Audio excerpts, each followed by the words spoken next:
A lot of the Christians that experience, we'll call it persecution in air quotes, what they're really experiencing is people that don't like the fact that they're obnoxious. Some people want to belong so desperately to a victim group for whatever reason that then the persecuted Christian becomes the victim group that they belong to. Discomfort in my life has often been the birthplace of great spiritual growth. That's good. And what I mean by that is like, with the right perspective, right? And that hope that you just talked about. During that discomfort, I lean into the Lord way harder than I do in any other time in my life. And he reveals things to me, he convicts me, he sharpens me. And I come out of that hardship, that discomfort, spiritually stronger, more powerful, more capable to handle hardship that is undoubtedly going to come in my future. And so I think the encouragement there, just for people who are listening, is, man, don't lose hope in the midst of that hardship. That's good. Lean into, the Lord, lean on him for strength, deep time of prayer. Obviously, pull your community around you and just look for what opportunities you can find, to grow your faith in that moment. Because like I said, for me personally, the challenges that I have encountered have all come with deep spiritual growth on the other end of that. That's good. Yeah. I mean, Jesus, he didn't promise an easy life, but we do get the gift of his presence in a hard one. And I think that's something we need to keep in mind. Well, he didn't promise an easy life, but he did promise victory. I mean, that's, we forget that too, right? And it's a promise that's been made. It's a promise that Christ affirmed that he can keep when he rose from the dead. And that ultimate victory comes in that relationship with Christ. I think too, and this is maybe doesn't affect a lot of the people who are listening to this, but some people really like persecution. And I think it needs to be said, even, I can't remember the passage. I need to go look at it, but I think it was the Apostle Peter talked about not doing things that bring persecution onto yourself. It was either Peter or Paul. I think it was Peter. Someone will let me know, I'm sure. But there is a difference between doing the right thing and experience some degree of persecution because of that, and being obnoxious and having people respond to how obnoxious you are. Yes. And then a lot of those people become very self-righteous and say, this is just persecution for being a Christian. I've talked about this a lot, particularly like in the military context or in other kind of governmental contexts. A lot of the Christians that experience, we'll call it persecution in air quotes, what they're really experiencing is people that don't like the fact that they're obnoxious. And they are pushing back on that. And so I think we have to be careful there too. We are talking about a sincere desire to follow Jesus Christ, to do what we've been called to do, to communicate the gospel in the right place at the right time, in the right way. If you're in a workplace, you get paid to work, right? And so you need to do what your employer pays you to do, those kind of things.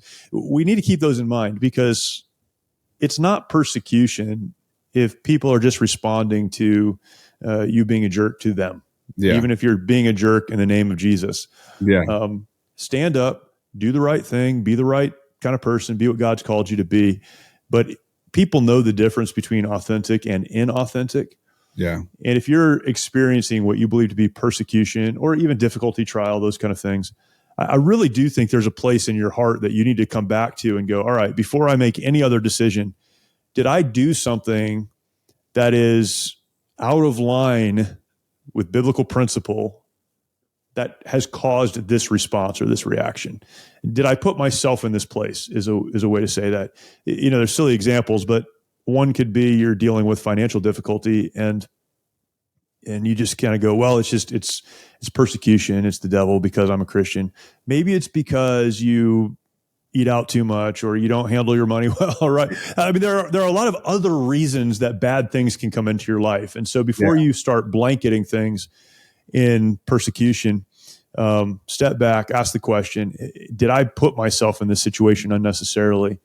And then address that. But if you are pursuing God, you're doing the things you're supposed to do, you're acting as a good steward, you're communicating the gospel, you're doing your very best to stay close to God and others, that would push you into that relationship, then that's a very different thing than, just pushing yourself into situations that you don't need to. And this may not apply to a lot of people. I don't know. I think, Sean, for you and I, a lot of the people that we spend our time around are very super like hyper type A. Yeah.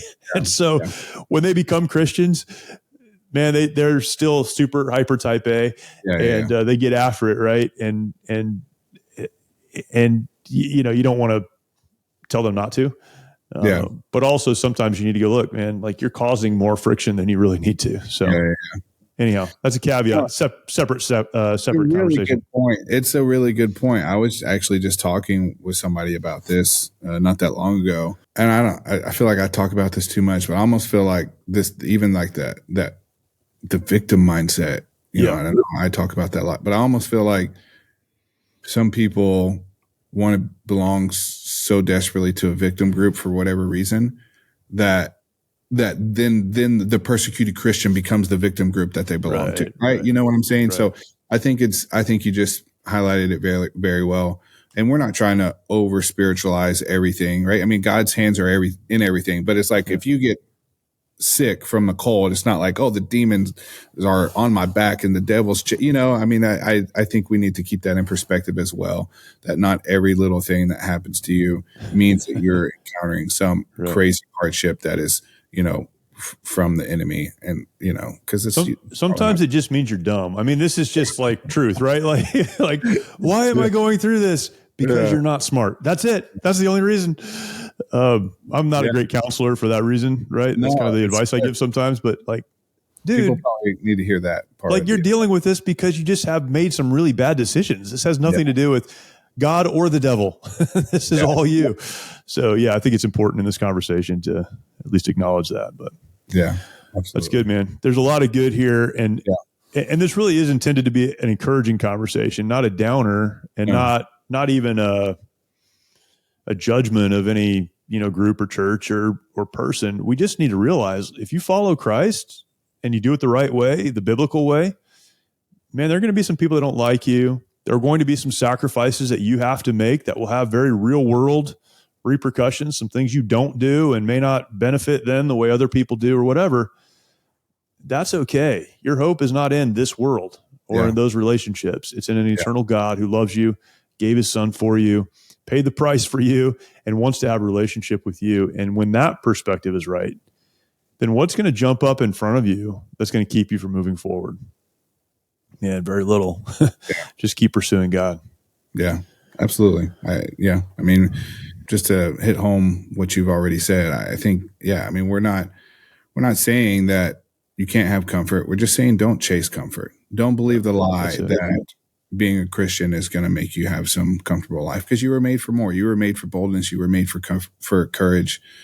You were made to have the strength of Christ in your corner, which means that you can handle hardships, right? That you can handle the trials that are going to come.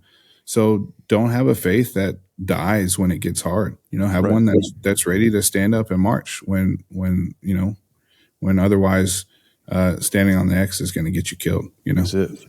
That's good.